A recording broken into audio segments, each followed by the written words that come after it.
Learn computer with Argus Academy. With Argus Academy. अब हम लोग इस पार्ट में देखते हैं ईमेल आईडी को का वैलिडेशन कैसे करेंगे। Email ID validation. Email ID में इम्पॉर्टेंट चीज़ क्या है, जैसे ईमेल मान लीजिए रहता है तो इसमें रहता है ऑर्गस, फिर उसमें आपका रहेगा @ फिर मान लीजिए वेबसाइट का नाम, फिर डॉट करके एक्सटेंशन रहेगा। तो बेसिकली क्या है, एक नेम है, फिर @ आपका रहेगा जो कि मैंडेटरी होता है। देन उसके बाद आपका डोमेन होगा, फिर डॉट करके एक्सटेंशन होगा। तो इसीलिए इसका स्ट्रक्चर भी इस तरीके से है। इसमें हमारा जो ये पार्ट है ये हमारा हो गया नेम के लिए, डोमेन नेम में, तो नेम में ये पार्ट है, फिर स्लैश करके @ मैंडेटरी किया हुआ है, फिर आपका डोमेन हो गया स्क्वायर ब्रैकेट में, फिर आपका स्लैश करके डॉट दिया हुआ है, और फिर आपका स्क्वायर ब्रैकेट में एक्सटेंशन हो गया, और एक्सटेंशन का कैरेक्टर हमने 2 से 6 तक डाला हुआ है। अब इसको हम लोग प्रेग मैच फंक्शन से मैच कराएंगे, और जो इनपुट रहेगा उसको ट्रिम से हम लोग स्पेस अगर इनकेस यूज़र डालता है तो उसको हम लोग रिमूव कर देंगे। तो ये हमारा स्ट्रक्चर हो गया चेक करने के लिए ईमेल का। तो अब इसको हम लोग फॉर्म बनाते हैं, तो हम लोग करते हैं एंटर ईमेल आईडी, यहाँ हम लोग डालते हैं इनपुट टाइप टेक्स्ट, छूट गया, इनपुट टाइप टेक्स्ट कर लेते हैं। नेम इसका मान लीजिए ई कर लिया जाए। PHP वाला पार्ट को हम लोग इसमें इको करवा लेते हैं।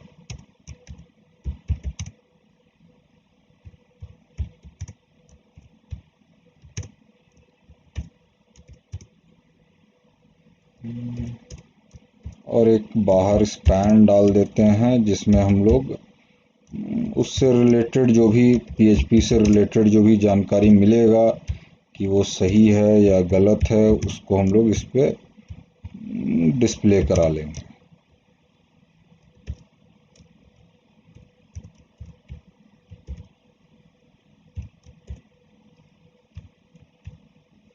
तो हाँ, और साथ में जो फॉर्म में जो इको कराया हुआ है उसको इनिशलाइज कर देना है खाली से, या इनिशलाइज कर देना है वो एम्प्टी रहे।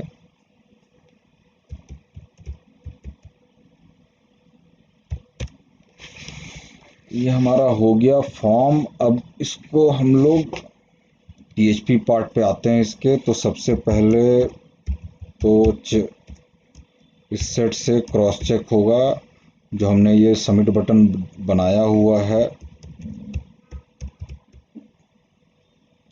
वो प्रेस्ड है कि नहीं है, या इनिशलाइज्ड है कि नहीं है। अब उसके बाद सबसे पहला काम है हम लोग ट्रिम फंक्शन के थ्रू पोस्ट करा लेते हैं जो ईमेल आईडी यूज़र डालेगा, एंड हम लोग जो हमारा स्टैंडर्ड स्ट्रक्चर लिया हुआ है ईमेल आईडी को क्रॉस चेक करने के लिए उसको ले लेते हैं, एंड हम लोग यूज़ करते हैं इफ preg अंडरस्कोर मैच। सबसे पहले स्ट्रक्चर, फिर हमारा इनपुट। अगर ये मैच करेगा तो इफ पार्ट में जाएगा, मैच नहीं करेगा तो एल्स पार्ट में जाएगा। याद रखना है ईमेल आईडी में आपका 3 पार्ट है। सबसे पहला जो भी नेम हो गया, फिर उसके बाद @ के बाद डोमेन, फिर एक्सटेंशन। तो इसीलिए यहाँ पे आपको 3 अलग अलग पार्ट दिखाई दे रहा है।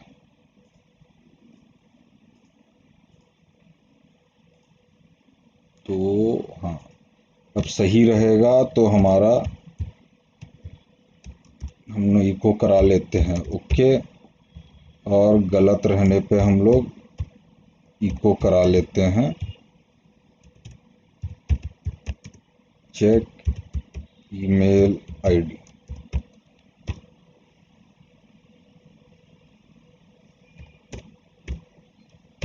अब इसको हम लोग चेक करके देखते हैं। अब मान लीजिए हम लोग सिर्फ डालते हैं तो स्ट्रक्चर ठीक ही, हाँ तो ये ओके बता रहा है। अब मान लीजिए इन केस आपका @ छूट गया तो चेक ईमेल आईडी बता रहा है अल्फ़ाबेट नंबर, तो ये ठीक बता रहा है। इन केस एक्सटेंशन में ज़्यादा लंबा डाल दीजिएगा जब भी चेक बता रहा है। तो स्ट्रक्चर अगर आप ठीक फॉलो करिएगा तो कोई एरर नहीं आएगा। अगर कोई भी पार्ट आप छूट जाइएगा, जैसे ये डॉट लास्ट में छोड़ दिया तो चेक ईमेल आईडी बता रहा है। तो इस तरीके से हमारा ईमेल आईडी का वैलिडेशन हो जाता है। उम्मीद है ये समझ में आ गया होगा, क्लियर है ये।